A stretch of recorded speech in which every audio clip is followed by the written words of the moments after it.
한 청년이 사하라 사막을 여행하기 위해서 단단한 준비를 하였습니다. 양식을 많이 챙겼고 물을 또 많이 챙겨서 사하라 사막을 횡단할 계획을 세워서 여행을 떠난 것입니다. 여행을 떠나서 그런데 며칠이 지나가자 이제 식량이 바닥나게 되었습니다. 그리고 또 며칠이 흘러가자 준비한 물마저 다 떨어지게 되었습니다. 이제 사막을 건너가는데 뜨거운 태양볕에 노출이 되고 그가 매우 기진하게 되었습니다. 그래서 그가 쓰러져서 그만 정신을 잃게 되었습니다. 그리고 나서 얼마 지난지 모르겠는데 그가 눈을 떴을 때는 이제 앞에 나무들이 보이고 푸른 초원이 이렇게 보이는 것입니다. 그가 생각하기를 이것이 바로 환각인가 보구나 라고 생각하게 되었습니다. 마지막 죽을 때가 가까이 되면은 그렇게 보인다고 하는데 내가 그것을 보고 있구나 생각을 하면서 다시 눈을 감게 되었습니다. 그리고 나서 이제 또 어느 정도 시간이 흘렀는데 다시 한번 정신을 차리게 되었습니다. 그런데 이번에는 물소리가 들리고 새소리가 들리는 것입니다. 이제는 환청까지 들리는구나. 내가 이제 죽는가 보다라고 생각하면서 그가 눈을 감게 되었습니다. 그 다음 날 이제 사막에 살고 있는 베두인이 있었는데 그 베두인이 어린 아들과 함께 물을 기르러 오아시스에 나오게 되었습니다. 그의 아들이 거기에 목말라서 죽어 있는 한 사람을 발견하고는 이제 아버지에게 이렇게 질문을 합니다. 아버지, 이 사람은 저 물이 저렇게 앞에 있는데 왜 저 물을 마시지 못하고 목말라 죽었을까요? 라고 묻습니다. 그러자 그 아버지가 이렇게 대답을 합니다. 이것이 바로 현대인의 모습이란다 라고 대답을 합니다. 그렇죠. 우리가 살아가는데 사랑의 홍수 가운데 이렇게 살아가고 있습니다. 유행과 가사도 사랑이 주제이고 또 드라마도 보면은 이 사랑이 주제입니다. 영화도 만들어진 것 보면은 대부분이 사랑을 주제로 이렇게 영화를 만들고 있습니다. 그런데 그 가운데 진정한 사랑은 참으로 찾아보기가 힘듭니다.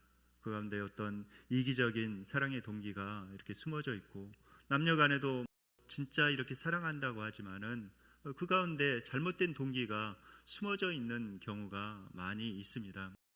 그 사랑은 그러한 잘못된 사랑은 사람을 살리지 못합니다. 사랑의 홍수 가운데 우리가 살아가고 있지만은 정말 그 홍수 가운데 진정한 사랑을 찾기가 힘든 것이죠. 여러분들 홍수가 나면은 무엇이 제일 필요한지 아십니까? 아이러니하게도 사방이 물천지인데 물이 가장 필요하다고 합니다. 마실 물이 정말 필요하다고 합니다. 마실 물이 없어서 사람들이 힘들어하는 것이죠. 우리가 사랑의 홍수 가운데 살아가고 있지만 진정으로 그 사랑이 없어서 진정한 사랑을 찾을 수가 없어서 사람들이 힘들어하고 죽어가는 것입니다. 우리가 그 진정한 사랑을 찾아서 그 사랑을 마실 수만 있다면 어떠한 영혼도 살아날 수가 있습니다. 오늘 본문에 보면은 그리스도의 사랑에 대해서 말씀하고 있습니다. 그리스도의 사랑이 우리를 강권하신다고 말씀하고 있습니다. 오늘 본문 말씀 14절 말씀을 다 함께 읽으시겠습니다.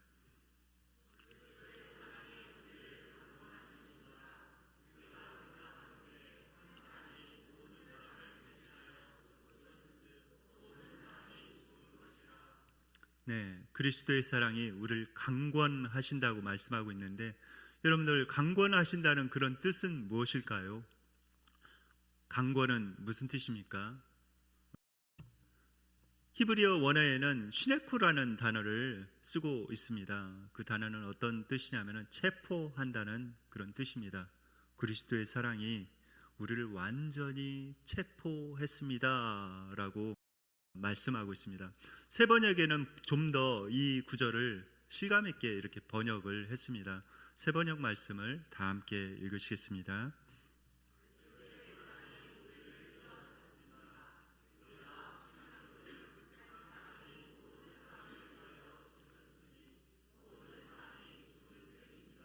네, 그리스도의 사랑이 우리를 딱 휘어잡는다고 말씀하고 있는 것이죠. 그리스도의 사랑이 어떤 사랑이길래 우리를 체포하고 우리를 싹 휘어잡는다고 말씀하고 있을까요?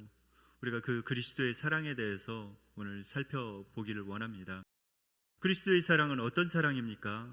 어떤 사랑이기에 그 사랑을 한번 경험하고 아는 사람은 그리스도의 완전히 종이 되고 그 사랑에 벗어나지 않고 그 사랑 안에서 살아갈 수밖에 없을까요? 첫 번째 그리스도의 사랑은 바로 연약한 자를 사랑하는 그 사랑입니다. 로마서 5장 6절 말씀 다 함께 읽으시겠습니다.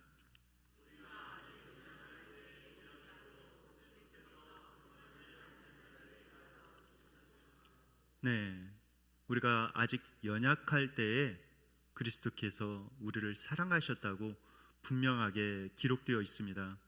여러분들 연약한 상태는 어떤 상태입니까? 우리나라 말로는 연약할 때에 이렇게 되어 있는데 영어 성경에는 powerless라고 이렇게 쓰여져 있습니다. 무기력할 때에 우리를 사랑하셨다고 말씀하고 있죠. 여러분들 루게릭병을 아십니까? 루게릭병 상태, 전혀 자신 스스로 움직일 수 없는 그런 상태이죠. 그처럼 무기력할 때에 우리를 사랑하셨다고 말씀하고 있는 것입니다. 여러분들 무기력한 상태에 있는 사람을 여러분들은 사랑할 수 있습니까? 며칠 정도는 이렇게 돌보고 사랑할 수가 있죠. 그러나 1년이 되고 2년이 되고 3년이 되고 또 10년이 되고 정말 그 기간이 늘어난다면은 여러분들은 그 사람을 사랑할 수 있을까요? 정말 쉽지 않습니다. 부부간의 관계에도 참 쉽지 않죠. 배우자가 무기력하게 그렇게 있다면은, 우울하게 무기력하게 계속해서 있다면은 정말 그 사람을 지속적으로 사랑하기가 쉽지 않습니다. 그리고 자식도 마찬가지죠.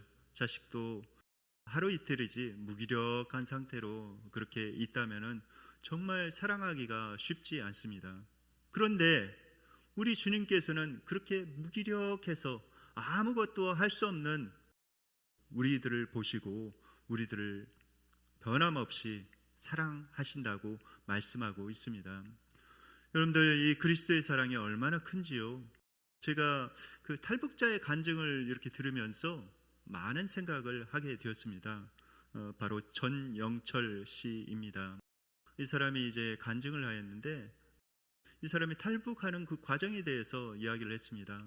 북한에 살다가는 인간 취급 받지 못하고 이 부조리가 너무나도 많은 이 세상 가운데 정말 소망 없이 살겠다라는 그런 생각을 갖게 되고 그 가족과 함께 탈북할 결심을 하게 됩니다. 그런데 문제는 무엇인가? 문제는 자기 아내였습니다.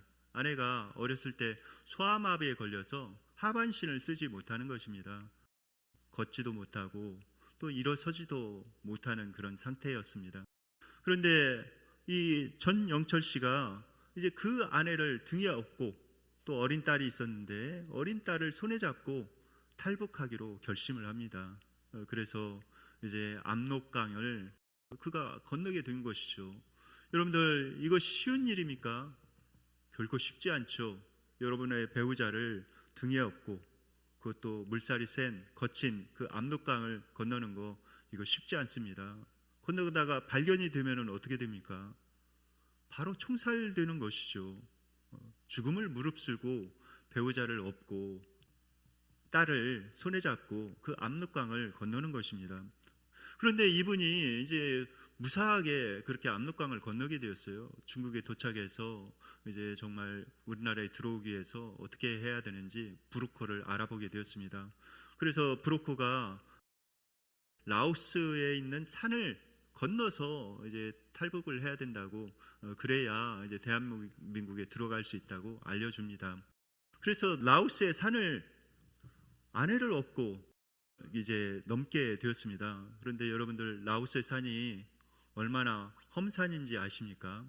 우리나라에서 등산을 다 해본 그런 분이 이야기를 하더라고요. 자기는 한라산도 올라갔고 지리산도 올라갔고 설악산도 올라갔고 정말 높은 산들을 다 올라갔는데 그런 산과는 비교도 되지 않는다고 합니다. 정말 습하고 정말 이 절벽들이 많아서 잘못 이렇게 발을 디뎠다가는 떨어져서 죽을 수도 있고 너무나도 이렇게 등산하기가 힘든, 건너가기가 힘든 산이 바로 라오스 산이라고 합니다. 그런데 이 전영철 씨가 자기의 아내를 업고 그리고 자기의 어린 딸을 손에 잡고 그 산을 넘은 것입니다. 참 놀라운 일이죠. 그래서 대한민국의 이렇게 품에 안기게 되었습니다. 여러분들, 그 남편의 그런 사랑과 희생이 없었더라면 어떻게 그 가족이 우리나라에 올 수가 있었을까요? 그들은 이제 자유의 그 나라 대한민국의 품에 안겨서 정말 행복하게 꿈을 이루면서 살아가고 있습니다. 우리 주님께서 그렇게 하신 것입니다. 우리가 무기력할 때, 죄에서 이렇게 빠져가지고 아무것도 할 수 없을 때, 지옥에 떨어질 수밖에 없었을 때에 우리 주님께서는 우리를 업으시고 안으시고 우리를 영원한 하나님의 나라로 인도해 주셨습니다. 여러분들 그 사랑을 꼭 기억하시기 바랍니다. 그런데 하나님의 사랑은 거기에서 끝나지 않았습니다. 하나님의 사랑은 더 한 걸음 더 나아갑니다. 우리가 죄인 되었을 때도 사랑하셨다고 말씀하고 있습니다. 로마서 5장 8절 말씀 다 함께 읽으시겠습니다.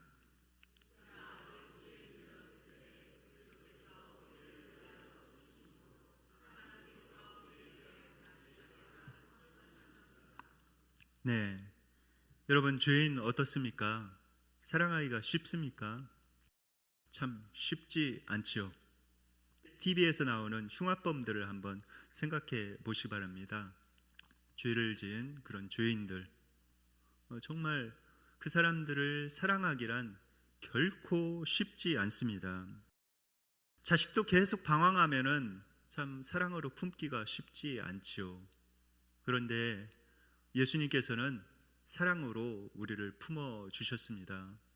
죄인들을 품어 주셨죠. 그 놀라운 사랑으로 우리를 품으시고 우리를 안으시고 우리를 구원하시기 위해 우리가 아직 죄인 되었을 때 자신의 생명을 내어놓으신 분이 바로 예수님이십니다.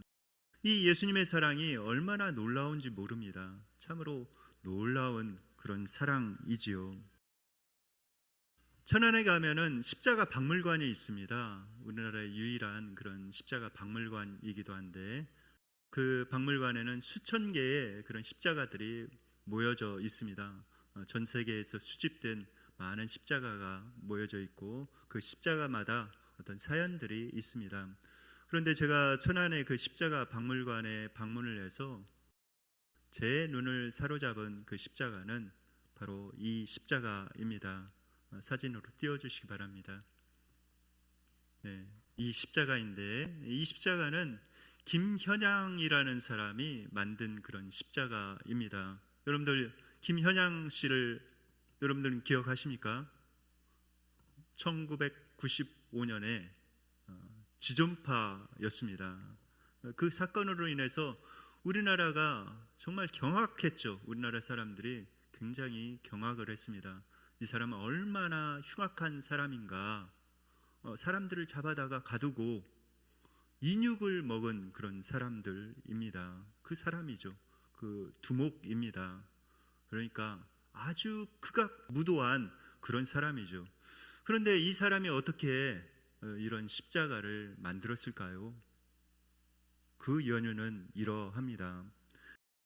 사랑의 교회에 이제 전도 폭발팀이 있었습니다. 거기에 이집사님이라고 계셨는데 이 뉴스를 듣고 나서 그가 기도를 하고 오카는 목사님을 찾아갔다고 합니다. 목사님, 제가 저기 교도소에 가서 저 사람을 한번 전도해 보겠습니다 라고 이렇게 요청을 했다고 합니다. 그러자 오카는 목사님이 이렇게 만류했다고 해요. 야, 저렇게 사악한 사람, 인육을 먹고 사람들을 저렇게 죽이고 저렇게 극악무도한 사람이 어떻게 회개를 하겠는가, 그냥 아서라라고 이렇게 이야기를 했다고 합니다. 그런데 이 집사님이 정말 기도하면서 거기에 가서 복음을 전하기 시작합니다. 그런데 처음에는 차가운 반응이 이렇게 되돌아왔습니다. 그런데 이 집사님 물러서지 않고 지속적으로 계속해서 그 사람에게 다가가서 예수 그리스도의 그 놀라운 사랑을, 그리고 죄의 용서함을 그에게 이렇게 전했더니 그의 마음이 활짝 열리게 되었습니다. 처음에는 정말 마음의 벽을 가지고 이렇게 나아갔지만 나중에는 그 벽이 다 무너지고 예수님의 사랑을 이 집사님을 통해서 깨닫게 된 것입니다. 그리고 나서 그가 철저하게 회개하고 예수님을 영접하게 되었죠. 그리고 난 다음에 완전히 그가 새 사람이 되었습니다. 그가 예수님을 믿고 난 후에는 성자처럼 그 감옥에서 살았다고 합니다. 그가 사형되기 전까지 정말 성자처럼 살아갔다고 합니다. 자기에게 나온 그런 밥들을 다른 사람에게 양보하고, 또 추운 겨울에도 자신의 겉옷을 동료 수감자에게 벗어주면서 그렇게 사람들에게 사랑을 베풀면서 또 복음을 전하면서 이렇게 살아갔다고 합니다. 그가 이제 사형이 집행되기 얼마 전에 이제 이 집사님에게 쓴 편지입니다. 그 편지 내용을 여러분들에게 읽어드리겠습니다. 지난날 사위를 어지럽히던 살인자 김연양이 예수님의 종이 되었다고 전해주세요. 그리고 이 세상 서로를 존중하며 아껴주는 마음을 가지고 사랑을 베풀면 저 같은 죄인은 다시 태어나지 않을 것이라는 것도 잊지 말고 전해주세요. 이 선생님이 나눠주신 사랑을 어떻게 갚아야 할지 모르겠습니다. 그저 조금 남은 생이지만 제가 할 수 있는 사랑을 베풀면서 살아가야겠지요. 이 선생님 고맙습니다. 그리고 사랑합니다. 김현양 올림. 그가 예수님을 믿고 정말 완전히 순한 어린 양과 같이 이렇게 변화되었던 것이죠. 저 십자가 모형을 자세히 이렇게 살펴보면은 거기에는 눈물 자국이 굉장히 많이 이렇게 서려 있습니다. 이 십자가를 건빵봉지로 이렇게 만들었다고 해요. 종이 건빵봉지로 이렇게 만들면서 그가 참회를 하면서 계속 눈물을 흘리면서 이 십자가 모형을 만든 것이죠. 그가 예수님의 사랑을 깊이 깨닫고 나서 사악한 살인마가 아니라 완전히 순한 어린 양이 되어서 성자처럼 그렇게 살아갈 수가 있었던 것입니다. 그는 자신의 장기를 다 기증하고 시신마저도 기증을 하고 마지막 생을 마쳤다고 합니다. 여러분들, 정말 흉악한 이 죄인이라고 할지라도 이 그리스도의 사랑을 제대로 깨닫게 되면은 이렇게 정말 변화될 수가 있는 것입니다. 여기에 참 생명이 있는 것이죠. 그런데 하나님의 사랑은 이제 한 단계 더 나아갑니다.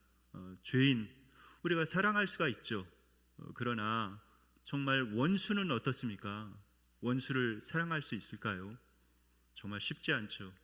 나에게 직접적인 위해를 가하고 나에게 손해를 입히고 나에게 상처를 입힌 그 사람을 여러분들 사랑하기 쉽습니까? 결코 이것은 쉽지 않습니다. 원수를 사랑하는 것, 그것은 참 쉽지 않은 일이죠. 그런데 우리 주님께서는 원수마저도 사랑하셨다고 말씀하고 있습니다. 다 함께 로마서 5장 10절 말씀 다 함께 읽으시겠습니다.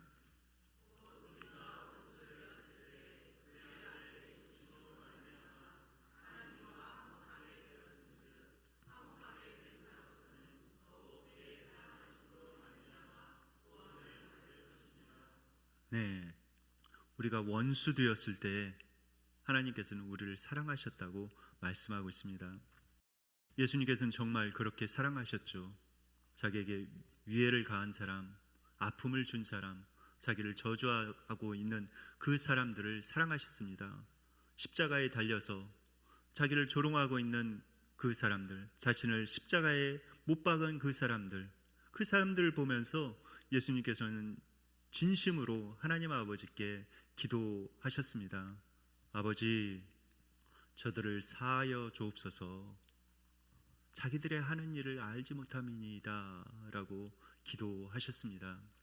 여러분, 예수님께서는 진심으로 그들이 정말 예수님을 온전히 믿고 온전히 회개하고 구원받기를 원하셨습니다. 진심으로 원수를 사랑하신 분이 바로 우리 주님이십니다. 여러분들, 이 주님의 사랑을 기억하시기 바랍니다. 원수마저도 사랑하시는 그 주님께서 정말 하나님의 뜻대로 살아가기를 원하는 여러분들을 사랑하시지 않겠습니까? 그 주님께서 여러분들을 정말 사랑하십니다.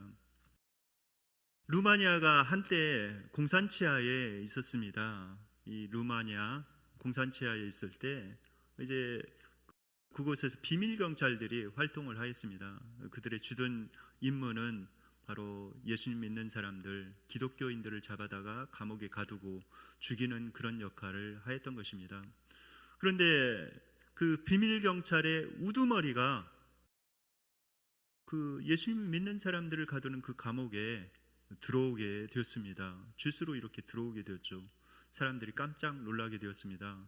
아니, 이 사람이 또 위장을 해서 이곳에 들어온 것은 아닌가라는 그런 생각을 가지고 의심의 눈초리로 그를 바라보았습니다. 그런데 그 사람이 그것이 아니라고 하면서 자신이 어떻게 여기에 들어오게 됐는지 간증을 합니다.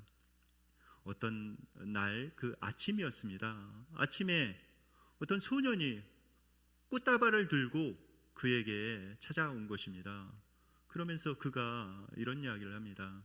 오늘은 우리 어머니의 생일입니다. 어머니의 생일날에는 늘 제가 꽃을 어머니에게 이렇게 드렸습니다. 그런데 당신이 우리 어머니를 잡아다가 이렇게 가뒀기 때문에 더 이상 그렇게 하지 못합니다. 그런데 어머니께서 저에게 늘상 가르치셨습니다. 원수를 사랑해야 한다고, 너를 미워하는 사람조차 용서하고 사랑해야 된다고 저에게 늘상 어머니께서 가르치셨습니다. 그 어머니를 기억하면서 제가 그 어머니의 말을 실행에 옮기려고, 실천하려고 여기에 왔습니다. 제가 이 꽃다발을 제 어머니에게 드리지 못하는데 당신의 아내에게 이 꽃다발을 전해주기를 원합니다. 이 꽃다발을 꼭 가져가셔서 당신의 아내에게 꼭 전해주십시오 라고 하면서 그 비밀경찰의 우두머리에게 이제 그 꽃다발을 줍니다. 그 꽃다발을 받고 나서 이 사람의 마음이 녹아져 내렸습니다. 그 아이를 안고 한참 동안 통곡을 하면서 웁니다. 그리고 그리스도의 사랑을 그가 깨닫게 된 것이죠. 그리고 나서 그가 예수님을 영접하고 참 예수님의 사람이 되었습니다. 그가 비밀경찰의 우두머리지만은 이제 예수님을 전하는 것을 쉬지 않게 되었습니다. 그래서 결국은 발각이 되고 그가 감옥에 갇히게 된 것이죠. 여러분들, 이 예수님의 놀라운 이 사랑에 접촉이 되면은 변화되지 않을 그런 사람이 없습니다. 참 생명이 거기에 있는 것이죠. 그런데 하나님께서 왜 이 놀라운 사랑을 우리에게 베푸셨을까요? 그 이유는 무엇일까요? 그 이유에 대해서 고린도후서 5장 18절에 이렇게 말씀합니다. 다 함께 읽으시겠습니다.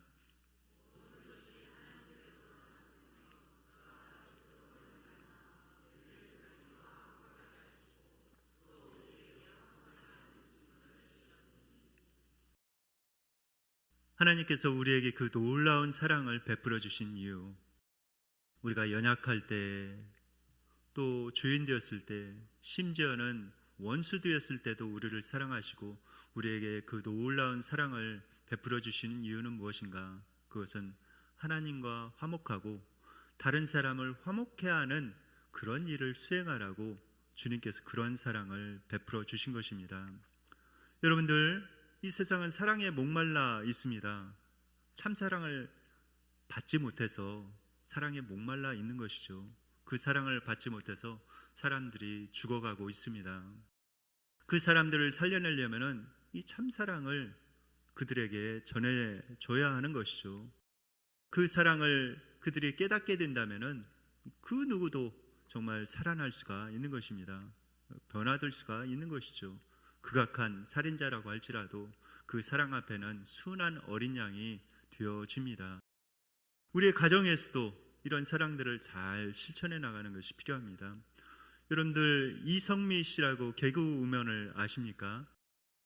이분이 바로 개그우먼 이성미 씨인데 이분이 예수님 믿는 사람입니다. 이제 교회에 다니기 시작했고 이분이 자라면서 많은 상처를 받았어요. 새어머니를 3번이나 이렇게 맞이하게 되고 그 다음에 많은 상처를 받으면서 이렇게 살았습니다.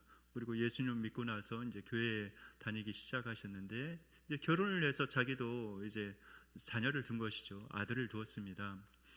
그런데 그 아들이 청춘년의 시절에 게임 중독에 빠져서 집에서 하고한 날 이렇게 게임만 하고 있는 것입니다. 그래서 그것을 바로잡으려고 온갖 욕설을 막 퍼부으면서 그를 질책하였다고 합니다. 그러니까 그 아들이 그 소리를 듣고 막 분노해가지고 벽을 막 부수기도 이렇게 했다고 합니다. 그리고 어느 날이었는데 이제 아들이 밤새 이렇게 게임을 하고 새벽에 잠이 든 것입니다. 그런데 이제 학교에 가야 되죠. 그래서 아들을 깨우는데 이렇게 깨웠다고 합니다. 야, 날샜다. 이 날샜 놈, 네 인생도 날샜다 라고 하면서 심한 욕설을 이렇게 하면서 그를 깨웠다고 합니다. 그런데 갑자기 하나님의 음성이 이렇게 들리더래요. 진짜 네가 한 말 그대로 네 아들에게 그대로 해줄까? 라는 그런 하나님의 음성이 들렸다고 합니다. 그래서 그녀가 이제부터는 욕설을 하지 말아야 되겠다 결단을 하고 그 다음부터는 욕설을 하지 않았다고 합니다. 그러면서 그 아들이 우리 어머니가 뭔가 이렇게 달라졌네 라고 생각하기 시작했다고 합니다. 이제 그 아들이 이제 고등학생이 되었는데 고등학생 때 이제 축구부에 들어갔습니다. 축구부에 들어갔는데 그 고등학교에는 하키부가 있었다고 합니다. 그런데 하키부와 이렇게 축구부가 사이가 좋지 않았대요. 근데 어느 날인가 이렇게 부딪히게 되었는데 그 아들이 그만 성질을 참지 못하고 축구공을 세게 하키부 쪽으로 이렇게 날렸는데 그만 그 하키부원 하나가 그 축구공에 머리를 맞고 기절해 버렸습니다. 그 사건으로 인해서 이제 학교에 학폭위가 열리게 되었습니다. 이제 그 아들이 정학당하게 될 그런 위기 가운데 처한 것이죠. 그래서 부모님 오라고 해서 이제 이성미 집사님이 거기에 달려갔다고 합니다. 화가 잔뜩 났다고 해요. 그동안 이제 욕설도 안 하고 그랬었는데 이번에는 한마디 쏘아 붙여야 하겠다라고 생각을 하면서 막 달려갔다고 합니다. 그리고 나서 이제 학교에 도착해서 잠깐 머리를 숙이고 기도하는데 하나님께서 또 이렇게 말씀하셨다고 합니다. 어떻게 말씀하셨냐면은 철저하게 율법으로만 가르치려고 하는 바리새인이라는 그런 음성이 들려왔다고 합니다. 그 음성을 듣고 나서 자신의 삶을 돌아보았다고 합니다.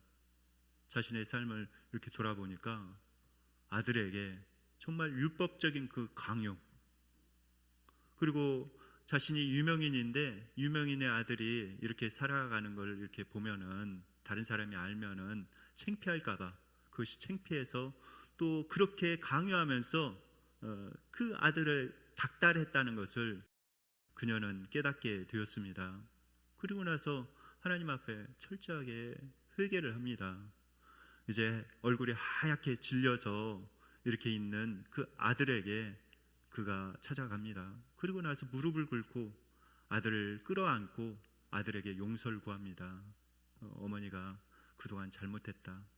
너를 진심으로 사랑하지 못하고 율법적으로 내가 너를 대하면서 정말 저주하였던 거 용서해 달라라고 하면서 아들을 붙잡고 한참 울었습니다. 그리고 난 다음에 참 놀라운 변화가 이렇게 생기게 되었는데 그 아들이 이런 이야기를 합니다. 우리 어머니가 이렇게 변화되는 거 보니까 정말 하나님이 살아계신 것 같아. 자기가 혼날 줄 알았는데 어머니가 혼나지 않고 자신을 용서해주고 그렇게 끌어안고 우니까 그 사랑이 이렇게 그 마음 가운데 전해지게 되었습니다.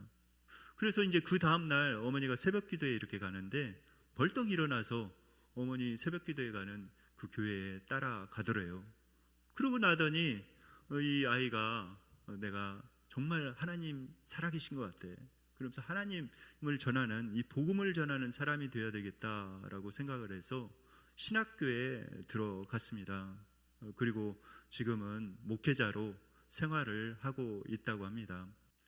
여러분들, 이 하나님의 놀라운 사랑, 있는 모습 그대로 정말 사랑하고 그를 율법적인 어떤 그런 잣대가 아니라 하나님의 놀라운 그 사랑으로 품을 때에, 그 사랑을 맛볼 때에 진정한 영혼의 변화가 있는 것이죠. 원하기는 우리가 이 주님의 놀라운 사랑을 마음속에 잘 간직하기를 원합니다. 우리가 무기력할 때에도, 또 죄인 되었을 때에도, 심지어는 원수 되었을 때도 변함없이 우리를 사랑하시고 우리를 붙드시고 우리를 일으켜 세우시고 우리를 인도하고 계시는 그 주님의 놀라운 사랑을 우리가 기억하며 살아가기를 원합니다. 그리고 이 사랑을 가지고 정말 내 가족들을 사랑하며 내 이웃들을 사랑하며 내 직장의 그런 사람들을 사랑하며 또 내 삶의 반경 가운데 붙여진 그 사람들에게 이 생명의 그 사랑을 나눠주는 우리 모두가 되기를 예수님의 이름으로 축원드립니다.